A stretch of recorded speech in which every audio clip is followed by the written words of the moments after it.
Welcome back to And This Guides. In today's video, we are going to show you how to add video to Klaviyo email. Let's begin.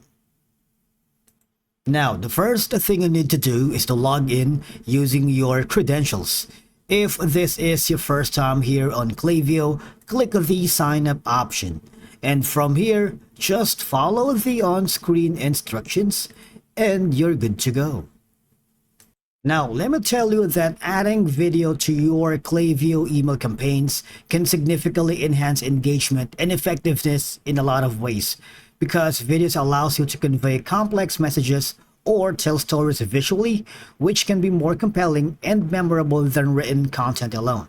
Now, if you have multiple campaigns, all I have to do is choose the campaign that you wanted to add video to. Now, in my case, this is going to be it, all right? Now, I'm gonna click on the edit email, so I suggest you do the same thing with yours as well. And from here, all you have to do is go to the section right here. Now, from here, you simply need to choose on any text block. Right? Click on that, for example, this one.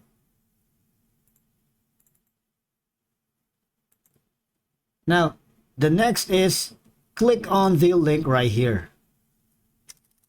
Press enter and click on link. What will happen is you can put in the URL link for your video, if it's Vimeo, YouTube, and a lot more. Now, depending on the style of email format that you choose, you can also have an option here at the upper right where it says source code. Click on that, and of course put in the video link that you wanted to add here on your subject, on the email on your Klaviyo campaign. All right, that's it for today's video. Thank you so much for watching. We will see you again in the next one.